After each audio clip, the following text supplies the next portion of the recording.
Herkese merhaba, ben Zeynep. Hobisever YouTube kanalıma hoş geldiniz. Bugün sizlere yapımı oldukça kolay, tığ işi bot patik modeli anlatımı yapacağım. Modelimiz çok güzel arkadaşlar. Şöyle her açıdan görmenizi istiyorum. Hanım dilendi mantığında kutucuklardan oluşmakta. Tüm yapım aşamalarını dediğim gibi sizlere adım adım anlatıyor olacağım. Ben yaparken arkadaşlar bir tane yumak kullandım. Hemen şöyle kullandığım ipi göstermek istiyorum. Belki aynısıyla yapmak isteyenler olabilir ya da birçok farklı patik ipi var. 100 gram yeterli oldu. Ben kullanmış olduğum patiklerde şu kadar da ipim arttı. Gayet yeterli oluyor bir tane yumak. Şöyle gösterelim. Tığ numarası olarak 1,75 mm tığ kullandım. Yapmış olduğum patik 37-38 ayak numaralarına uygun. Tabi sizler bunu yapacağımız aşamalarda sayılarını artırarak ya da azaltarak istediğiniz yaş gruplarına ölçü alarak rahatlıkla yapabilirsiniz. Çok kolay. Şimdi kanalıma abone olduysanız, ki abone olmak ücretsizdir, bildirimleri de açmayı unutmayın lütfen. Hadi videomuzun yapımına başlayalım. Evet, bismillah diyelim ve zincir yapımıyla başlayalım. İpimi kapattıktan sonra 16 tane zincir yapıyorum.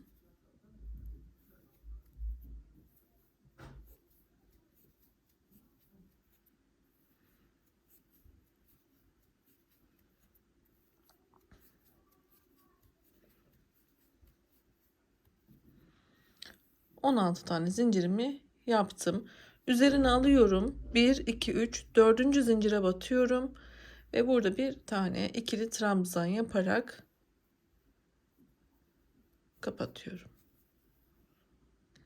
Bir tane zincir yapıyorum.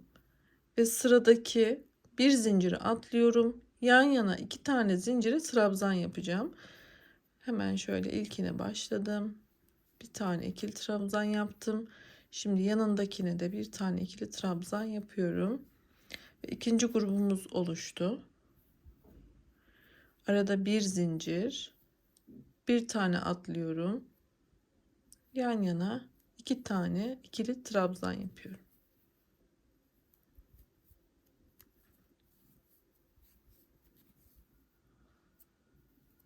Bir zincir, bir atla, iki tane yan yana ikili trabzan.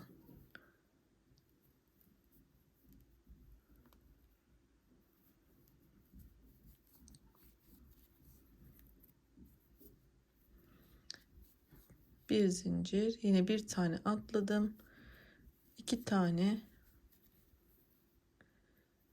ikili trabzan yapıyorum. Şöyle hemen sayalım. Toplamda 1, 2, 3, 4, 5 tane grup yapmış olduk. Şimdi bu noktada 2 tane zincir yapıyorum. Üzerine aldım ve bu son boşluğun içerisine tekrar batıyorum. Buraya 2 tane bir tane ikili trabzan yapıyorum. Üstüne aldım. Şimdi yanındakine tekrar şu dibine batıyorum. Buraya da ikili trabzan yapıyorum. Yani karşılıklı buradaki iki trabzanın karşısına iki tane trabzan yapmış olduk. Şu şekilde.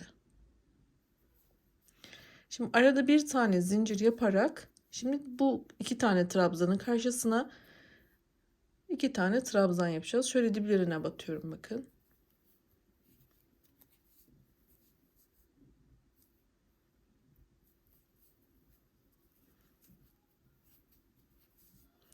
Şöyle dönüş sağlamış oldum. Şimdi bir tane zincir, tekrar karşısına iki tane ikili trabzan,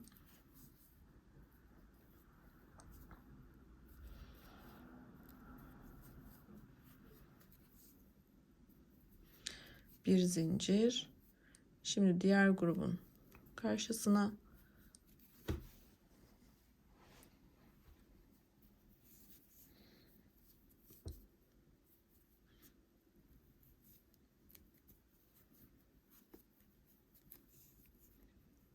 şöyle tutarak yapıyorum ki burayı görün istiyorum. Şimdi tekrar bir zincir, buradaki 2 tanenin karşısına da yine 2 tane ikili trabzanımızı yapalım ve karşılıklı 5 tane grubumuzu yapmış olduk. Burada da 2 tane zincir yaparak şuradaki zincirimizin üçüncüsüne batıyorum. Bakın şu şekilde kaydırarak ekledim ve uç kısmını başlamış oldum. Şimdi şuradaki trabzanıma da bir tane kaydırma yapıyorum. Ve ilk boşluğun içine geçebilmek için bir kaydırma daha yaparak şu boşluğa geldim. Şimdi boşluklarda trabzan yapıyor olacağız. Burada 3 tane zincir yapalım. Üzerine aldım ve bu grubun içerisine, şu boşluğa ikili grup yapıyorum. Bakın. Bir zincir. Şimdi buraya ikinci sıramızı başlattık.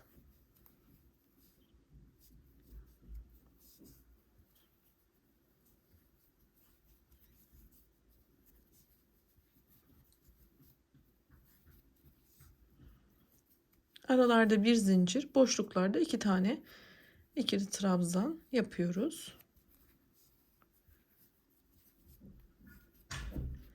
Hemen şöyle göstereceğim. Bakın. Şu köşede artırma yapıyoruz. Artırmaya geldik.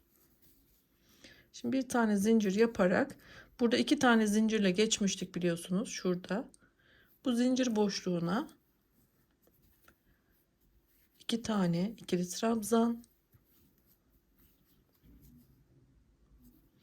bir zincir ve yine aynı yere ikili trabzan yapıyoruz 2 tane.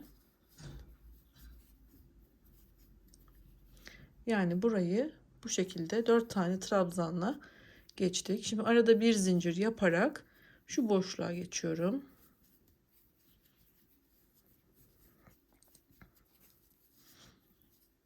Aralarda bir zincir, boşluklarda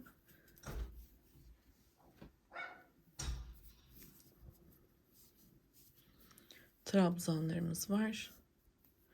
Bir zincir şu boşlukta.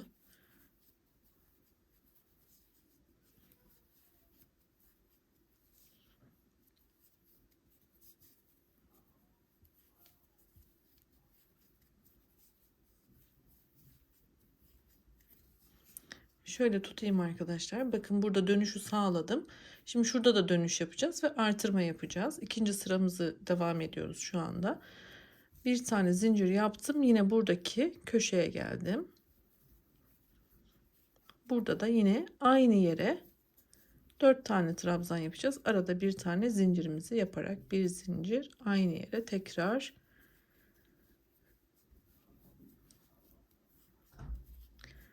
trabzanımızı yaptık. Bakın şu şekilde. Şimdi burada eklememizi yapacağız ve 3. sıraya geçeceğiz. Onu da göstereyim. Şimdi bir tane zincir yapıyorum. Bakın artık sıradakinde zaten trabzan olduğu için buradaki zincire batıyorum. Ve eklememi yaptım. Bir tane de kaydırma yapıyorum. Ve yine boşlukta ilerleyeceğim için buraya da kaydırmamı yaptım. Ve 1, 2, 3 zincirimi yaptım. Şöyle hemen bakalım. Zaten biraz artık şeklimiz oluşmaya başladı. Şu şekilde. Şimdi 3. sıramıza başlayacağız. Bakın yanlarda artırmamızı başlattık. Sağda ve solda artırma var. Arada da 2 tane olan gruplarımız var. Şimdi 3. sıraya devam edelim. Evet, şimdi burada 3. sıramızı başlatmış oldum. Aralarda bir zincir, boşluklarda yine ikili trabzan yapıyoruz. Ve toplamda 5 sıra artırma yapıyor olacağız. Biz 3. sıradayız. Artırmaları göstereceğim. 5. sıraya kadar birlikte yapalım. Yeni başlayan arkadaşlarımız şaşırmasınlar. Bakın şuradaki boşluğa da yapalım. Şimdi tam buradaki artırma köşesine geldik. Bir zincir yapıyorum ve buradaki bir zincir boşluğuna artırma yapıyorum. Yani 2 tane ikili trabzan, bir zincir, aynı yere 2 tane ikili trabzan. artırmamı yaptım. Bakın şurada. Şimdi bir zincir, yine devam ediyorum.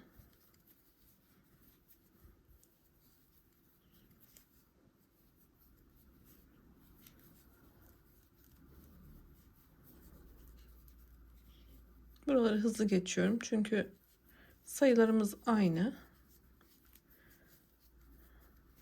Boşluklarda 2 tane ikili trabzan, aralarda bir zincir.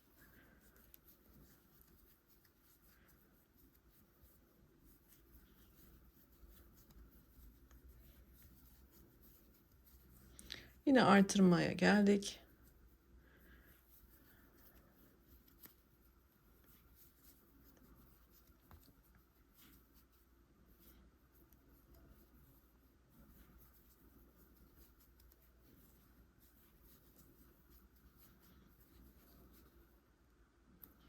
Görmeniz için. Şimdi burada grupları, boşlukları ilerlettiğimiz için bakın bu sürekli ilerliyor olacak. Biz de sürekli sırayı tamamladığımızda bir üst sıraya geçiyor olacağız. Burada da şaşırmayın. Şimdi bir tane zincir yapıyorum. Yine şurada eklememi yapıyorum. Ekleme kısmı da aynı. Buraya geldim. 1, 2, 3 zincir çektim. Bakın. 4. sırayı başlatıyorum.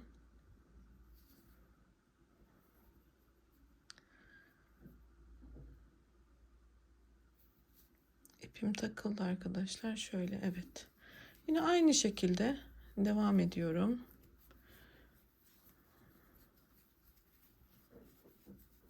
Hiçbir değişiklik yok. Dediğim gibi.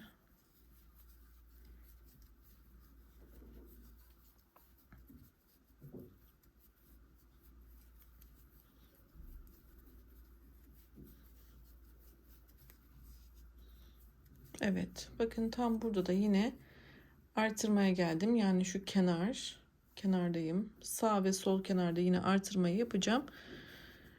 Şurayı da yapalım.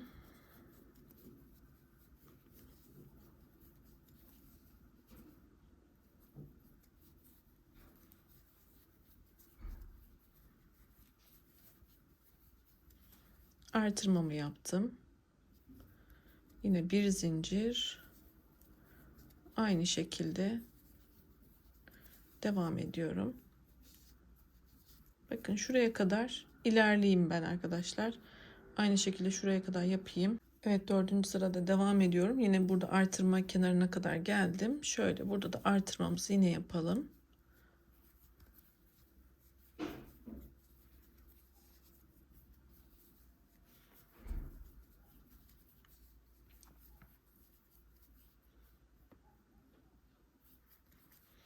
Yine artırmamı yapmış oldum.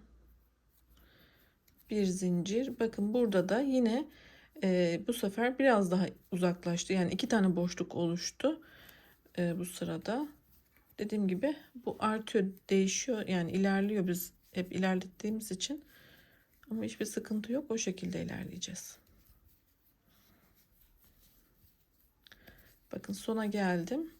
Sonda yine bir zincirle kaydırma yaparak eklemelerimi yapıyorum.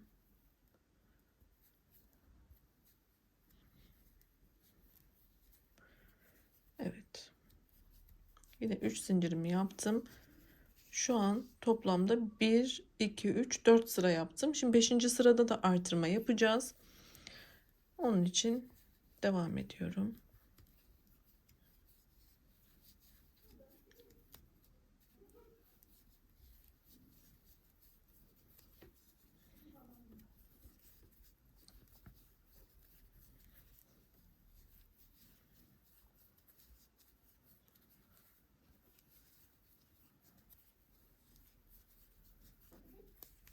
Evet, artırmaya kadar ilerledim. Bir zincir yapıyorum ve burada artırmamı yaparak 5. sırayı da tamamlıyor olacağım.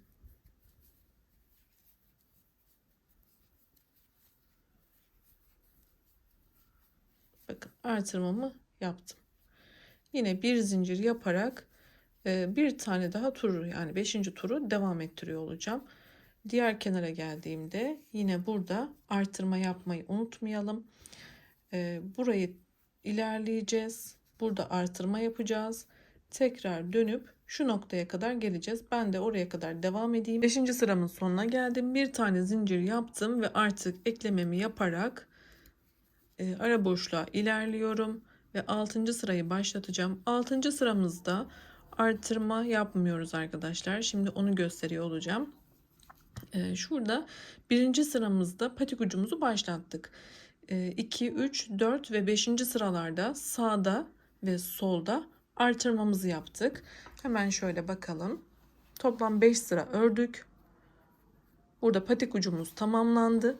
Şimdi şu kısmı öreceğiz. Yani şuraya kadar olan kısmı öreceğiz. Burada herhangi bir artırma yapmayacağız. Düz bir şekilde devam ediyor olacağız. 6. sırayı başlatalım. Daha net anlaşılacak inşallah.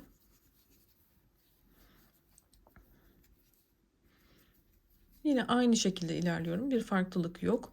Boşluklarda 2 tane, ikili trabzan, aralarda bir zincir. Şöyle bakın.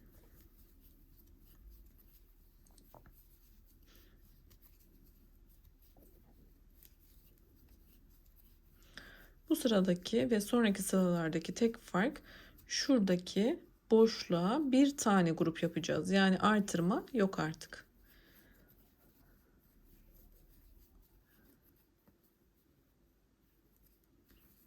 Bakın artırma yok. O yüzden bir tane yaptım ve diğer tarafa geçtim.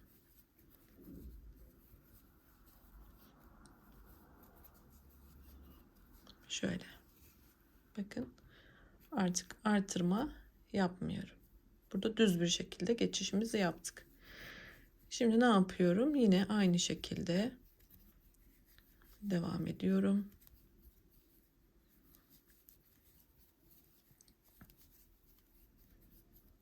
Burada hızlı geçiyorum. Dediğim gibi önemli kısımları gösterebilmek için.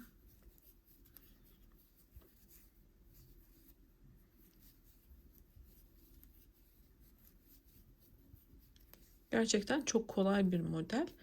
Yeni başlayan arkadaşlarımız için özellikle hem kolay hem güzel bir model seçtim. Çok da kullanışlı. Ayakta da çok güzel duruyor. Evet.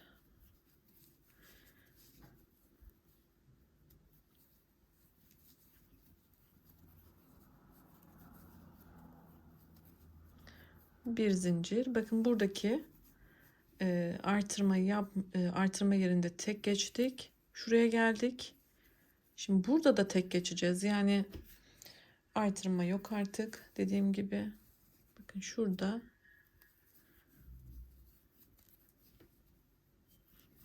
tek bir grup yaptım. Bir zincir şuraya geçtim.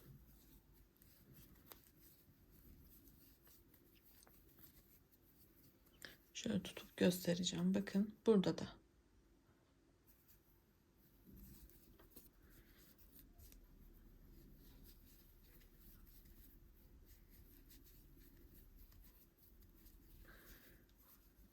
Evet, burayı tamamlayalım. 1, 2, 3, 4, 5, 6. sırayı da tamamladım. 6. sırada artırma yapmadığım sıraydı. 7. sıraya da başlıyorum. Burayı da yine yeni başlayanlar için göstermek istiyorum. Aslında 6. sıranın tekrarı olacak. Şu kenarları yine görmek isteyebilirler diye düşündüm. Orayı da göstereceğim arkadaşlar. Bakın şöyle ilerliyorum.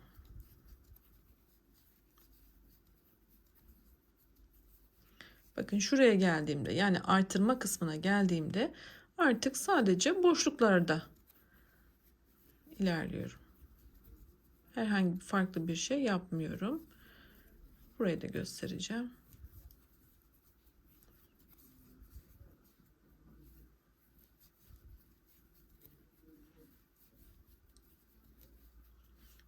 Bakın nasıl geçtiğime. Şöyle. Yani şurada sağ ve sol kenarda geçiş yaptım. Bunu ne yapıyorum? Bu şekilde devam ettiriyorum. Buraya geldiğimde de yine boşluklarda geçişimi yapıyorum. Ve sıramı tamamladığımda yine kaydırmayla ilk soldaki boşluğa geçerek yine devam ediyorum. Bu benim 7. sıramdı biliyorsunuz. 7. sırayı başlattım. Toplamda başlangıç sıramızdan başlayarak buradan sayacağız. 16 sıra olana kadar artık düz bir şekilde artırma eksiltme yapmadan örmeye devam ediyor olacağız. Ben de videom fazla uzamasın. Şu kısmı artırma yapmadan düz bir şekilde örüp geleyim. Diğer aşamasına geçelim. Evet, ben sıralarımı tamamladım. Şimdi şurada da bitirişi yapalım. Bakın şöyle. Şurada da bir tane zincir yaparak ipimi kesiyorum.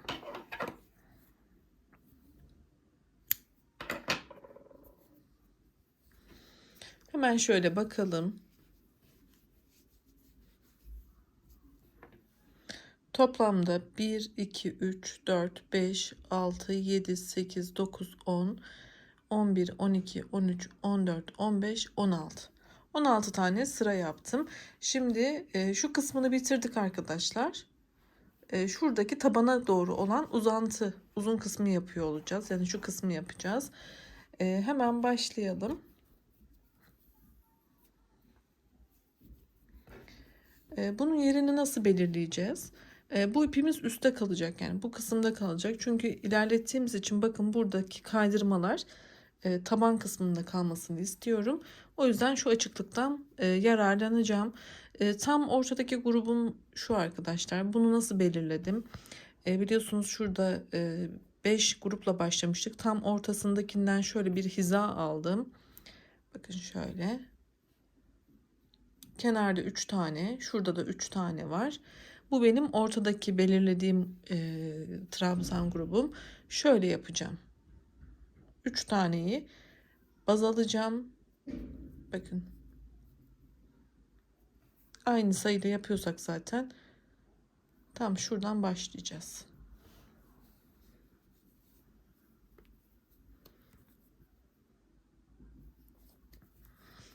Burada 3 tane zincir yaparak ipimi sabitledim.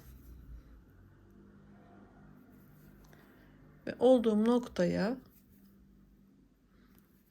bir tane ikili trabzan yapıyorum. Şimdi bir zincir yapacağım ve ikili trabzanlarıma devam ediyorum.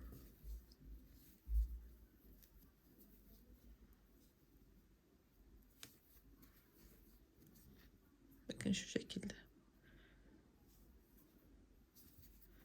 Bunu aynı şekilde ikili trabzan, aralarda bir zincir şeklinde şu noktaya kadar devam ettiriyor olacağım. Şimdi şöyle bir tam tur devam edip şu noktaya kadar gelelim.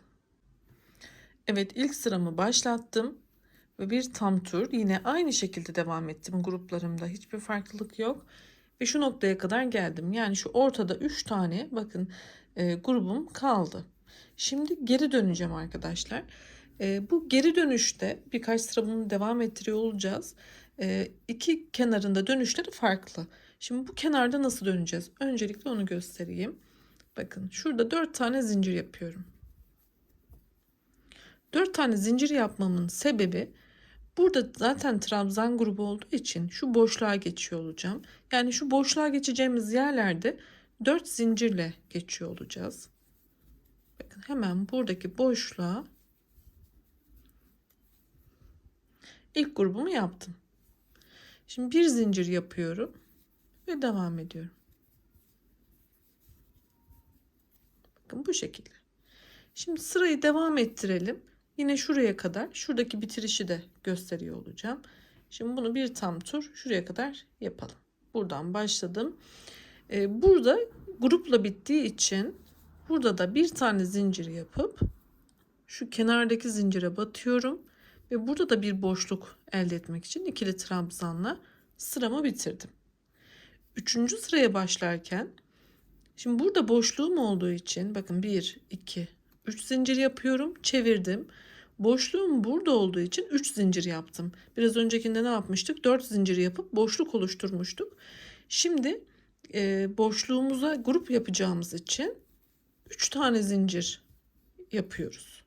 Aradaki fark bu. Kenarlarda neden 3 ya da 4 zincir çektiğimizi bu şekilde anlatmaya çalıştım. Bakın bir tane de zincir yaparak diğer kenara ilerleyeceğiz. Evet. Şimdi 1, 2, 3. sırayı devam ettirelim. 3. sıranın sonunu da yine gösteriyor olacağım. Şuraya kadar yapalım. 3. sıranın sonundayım. Yine buradaki boşluğuma da 2 tane ikili trabzan yaparak 3. sıramı tamamlıyor olacağım. Şöyle ben zincire batarak ikinci trabzanı yapmak istedim. Bu şekilde yaptım. Bakın. Ve burayı da bitirdim. Şimdi ben burada 3 mü 4 mü zincir çekeceğim. Bunun kararını nasıl veriyorum? Şuradaki boşluğa ilerlemem gerektiği için 4 tane zincir yapıyorum ve çeviriyorum. Çünkü burada grup değil, şu boşlukta bir grup oluşturmam gerekiyor. Mantığı tamamen böyle arkadaşlar. Umarım anlatabiliyorurum. Bu şekilde. Şimdi yeni sıramı da başlatıyorum. Evet. Devam edelim. Şu son kısmı bir kez daha göstereyim. Nasıl bitirmemiz gerektiğini. Şimdi 4. sıramızı da yapalım. Evet, 4. sıranın sonundayım. Burada da yine bir tane zincir yaparak burada boşluk oluşturmam gerektiği için şurada ikili trabzanla sıramı tamamlıyorum. Ve yine 1, 2, 3 zincir çekiyorum. Neden? Çünkü çevirdiğimde ilk boşluğa hemen trabzan yapabilmek için ilk grubumu burada oluşturdum. Bakın şöyle burada mesela dolu boş dolu boş dolu, bu şekilde de bakabilirsiniz. Şimdi bir zincir çekerek şuraya geçtim. Başlangıç ve bitişlerin nasıl olması gerektiğini ve mantığını anlattım. Ben bunu bir miktar daha örmeye devam edeceğim. Ben toplamda 9 sıra olana kadar tamamlayacağım. Şimdi sizlerle 5. sıraya başladık. Burayı 9'a tamamlayacağım. Dediğim gibi başlangıç metodu aynı, bitiş de aynı. Ben de tamamlayayım. O şekilde devam edelim. Evet, ben 9 tane sırayı tamamladım. Şöyle saymak istiyorum. Bakın 1, 2, 3, 4, 5, 6, 7, 8 ve 9. Şimdi artık burada tabanımızı toplamaya başlayacağız. Şurada arkadaşlar bakın 3 tane bırakmıştık biliyorsunuz. Tam karşısına gelen şu 3 taneyi yine azaltma yaparak geçiş yapacağız. Ve tabanımızı yaptık. Topuğumuzu toplayarak bitirmiş olacağız. Hemen şurayı göstereyim. Bakın şu kenarda şurada bir azaltma işlemi yapacağız. Daha sonra burayı göstereceğim dikmesini. Şu kısmı nasıl toplamamız gerektiğini, yani sivri olmadan şöyle bir kavis vermemiz gerekiyor. Onu göstereceğim. Şimdi kaldığım noktada şu kenarlar yine aynı devam edecek. Hiçbir farklılık yok. Bakın şuraya geçmem gerekiyor. O yüzden 4 tane zincir yapacağım. Şurada bakın ben zincirimi bir tane yapmıştım. Onu sökeyim. 1, 2, 3, 4. Ve çevirdim. Başlangıçta şu boşluğa hemen ikili trabzanımı yapıyorum.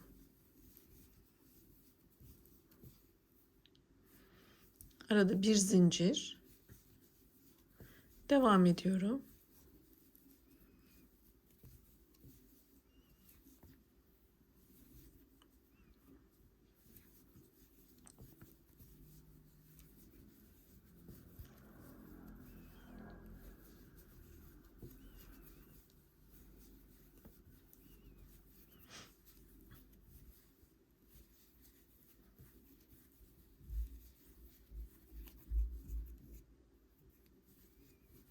Bakın şuradan şuraya kadar devam edeceğim. O yüzden bir tane daha yapmam gerekiyor.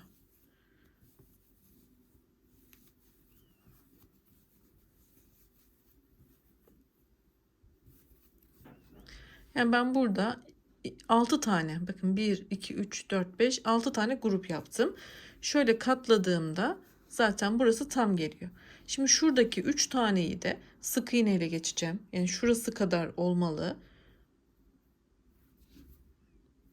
O yüzden buradaki 3 tanenin bakın ilk baştaki trabzana batıyorum. Bir tane sık iğne yapıyorum. Diğer trabzana 2, boşluğa 3, trabzana 4, yanındakine 5, boşluğa 6, trabzana 7 ve trabzanın tepesine 8. 8 tane sık iğnemi yaptım. Görün diye şöyle de gösteriyorum mantığını. Sizler daha büyük ya da daha küçük yapıyorsanız, hani çocuk ya da daha büyük numara için yapıyorsanız, mantığını anladıktan sonra zaten sayılar hiç önemli değil, yaparsınız. Şimdi şu boşluktan başlayarak yine ikili trabzanlarımı yapıyorum. Bakın burayı bir tane şuraya batmıştık. Evet, bir tane daha yapacağız. Şimdi bir zincir ne yapıyorum? Şuraya geçiyorum.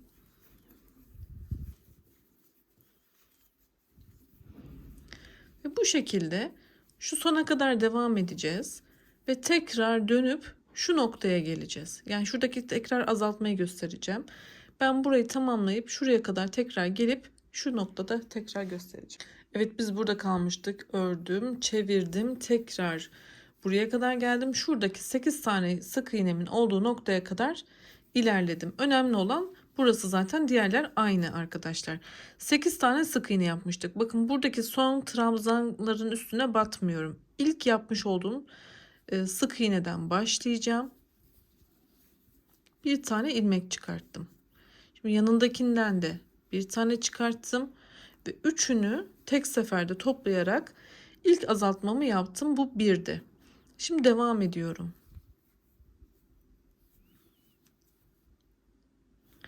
2,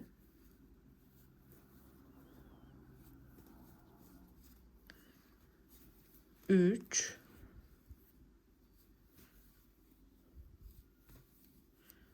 4. Yani 3 tane ilmeğimi tek seferde çıkartıyorum ama 4 adımda diğer kenara geçişimi sağladım. 8 tane iken 4 adımda geçmiş oldum. Şimdi hiç zincir yapmadan şuradaki boşluğa geçerek yine 2 tane ikili trabzan yapıyorum. Bir zincir ve şuraya devam ediyorum. Gruplarımı yapmaya. Bakın şurada biraz toplanma başladı bile. Şöyle. Şimdi burayı tamamlayacağım. Sonra tekrar şuraya geleceğim ve buradaki azaltmayı tekrar göstereceğim. Yapıp o noktaya kadar geliyorum. Evet, şuraya kısma kadar tekrar geldim. Şimdi 3. azaltma sıramdayım. Burada da bakın, buradaki şurası benim trabzanlarım. Bunları atlıyorum. Bakın şuradan bir ilmek çıkartıyorum. Yanındakinden de bir ilmek çıkartıyorum. Üçünü tek seferde topladım. Şimdi buradan ve bir sonrakinden de ilmeklerimi çıkartıyorum. 2 adımda buradaki azaltmamı tamamlamış oldum. Yine üstüne alıp şu noktaya geçiyorum. Yani 3. sırada da 2 adımla karşıya geçmiş oldum.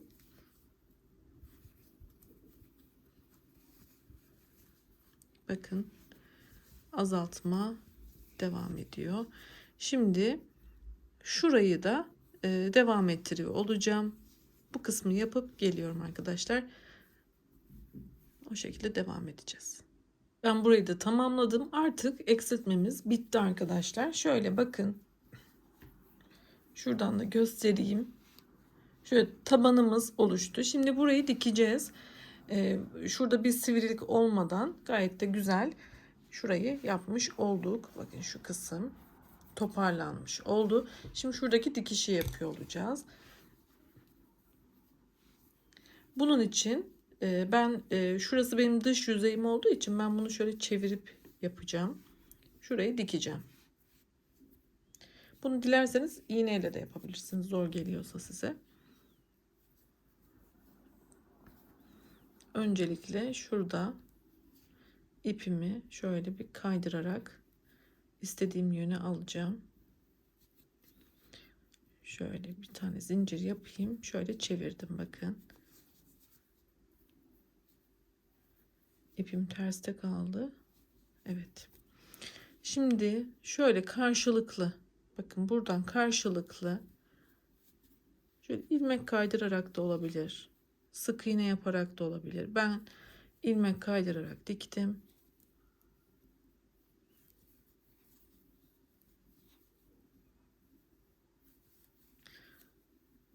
Bu şekilde şu kısma kadar dikelim. Buraya kadar devam ettim. Burada da bir tane zincirimi yaptım ve ipimi kesiyorum. Şöyle çevirdiğimde bakın dikişimi yaptım. Dediğim gibi bu size zor geldiyse iğneyle de yapabilirsiniz. Ve patiğimiz artık tamamen oluştu. Şimdi şu boğaz kısmını yapacağız. Şu kısmını. Şuradaki lastiğimizi yapıyor olacağız. Yani tamamen ördük. Şuradaki lastiğe geçtik. Evet, oldukça kolay oldu gerçekten. Çok da güzel. Ben şimdi ipimi hazırlayıp tekrar şu kısmı nasıl yapmamız gerektiğiyle devam edeceğim. Lastiğimizi yapmaya başlayalım. Arkadaki dikiş yaptığım ilk boşluktan başlayarak yapacağım arkadaşlar. Şurada 3 tane zincirimi yaparak hem ipimi sabitliyorum. İpi de arada yine yürüterek öreceğim üstünden. Olduğum noktaya bir tane daha ikili trabzan yapıyorum. Üstüne aldım. Şimdi yanda şurada 2 tane trabzan var yatay. Onun bir tanesini zincir olarak kullanacağım. Yine 2 tane aynı boşluğa trabzan yapıyorum. Boşluğa geçtim. Buraya da 2 tane. Aynı boşluğa 2 tane. Şimdi diğerine geldim. Bakın burada da yine 2 tane. Yani tüm boşluklara 2 tane yaparak ön kısma kadar ilerleyeceğim. Şöyle bakın. Hep ikişer tane yaptım. Şuraya kadar devam edelim.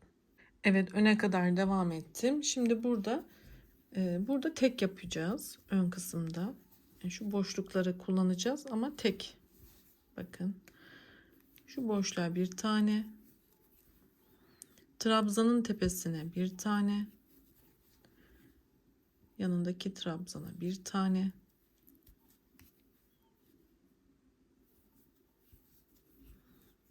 Boşluğa bir tane. Bu şekilde tek olarak buraya da devam edeceğiz. Şöyle bakın. Buraya bir, yana bir, boşluğa bir.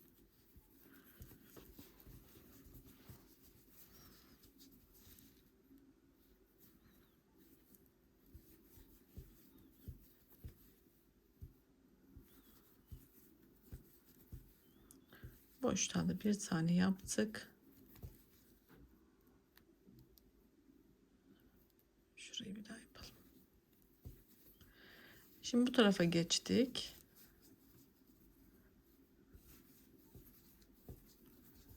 Şurada yapmış mıydım? Evet, yapmıştım. Burayı sökeceğim. Yanlış yaptım. Bakın şuraya 2 tane. Bakın şu kısım. Şimdi buraya da 2 tane. Ve bu şekilde artık 2 tane yaparak ilerleyeceğiz. Yani burada ikişer tane başladık. Öne geldiğimizde tek. Şimdi ikişer tane yaparak şu noktaya kadar devam edelim. Bir üst sıraya geçmeyi de yine göstereceğim. Sıra sonuna geldikten sonra buradaki ilk zincirimin tepesine kaydırmayla eklememi yaptım. Şimdi 3 tane zincir çekerek lastik işlemini yapmaya başlıyoruz. Yani şuradaki lastik görünümünü vereceğiz. Üzerine aldım. Sıradaki ilk trabzanıma tığımı alttan dolayarak ikili trabzan yapıyorum. Sırada gelen trabzana tığı arkadan dolayarak, yani şöyle arkadan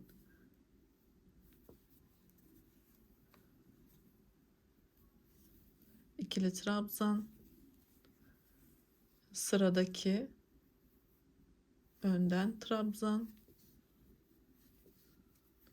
sıradaki arkadan. Yani tığımı arkadan doluyorum. Bakın.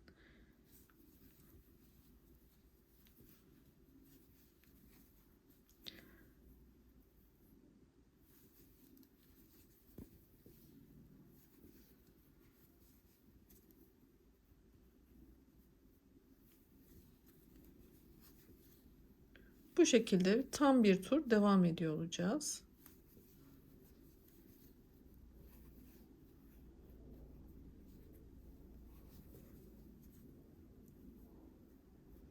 Tığı şöyle itiyorum. Hatta şöyle içten bile yapabilirsiniz. Bakın şöyle alıp daha belki kolay gelir size.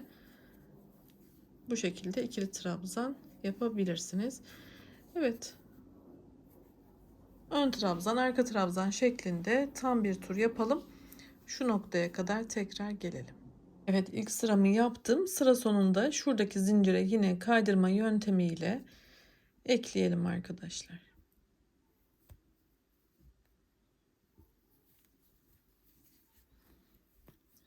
Yine 3 tane zincirle yukarı çıkıyorum ve önüme gelen ilk ön trabzana yine ön trabzan, arka trabzanlara ise arka trabzan yaparak bu sırayı da devam ettiriyorum. Ben bu sırayı yaptıktan sonra daha devam etmedim. Ama sizler daha böyle bileklere kadar çıksın istiyorsanız sıra sayılarınızı tabii ki artırabilirsiniz. İp de yeterli olacaktır. Ben ilkinde dediğim gibi trabzan ve 2 sırada böyle ön arka trabzan yaparak toplam 3 sıra yaptım. Bunu da o yüzden o şekilde bitireceğim. Bakın. Aynı şekilde devam ediyorum. İpim de şu kadar arttı. Yani birkaç sıra daha yaptığımda tam bir ip yeterli olacak. İp var yani yapabilirsiniz. 2 sıra değil de benim yaptığım gibi 3 sıra şeklinde değil de daha fazla da artırabilirsiniz. Evet, patiklerimiz hazır. Çok da güzel oldu. Umarım sizler de beğenmişsinizdir. Ben çok beğendim ve bir günde rahatlıkla bir çift yaparak hazırlayabilirsiniz. Beni izlediğiniz için çok teşekkür ediyorum. Yeni videolarda görüşmek ümidiyle. YouTube kanalıma abone olmak tamamen ücretsizdir. Abone olup bildirimleri açmayı unutmayın lütfen. Yine videomun sonundaki kartlara bakmayı unutmayın. Ayrıca kanalımda birçok farklı kategoride örgü modeli var. Oynatma listelerime de göz atın. Hoşça kalın.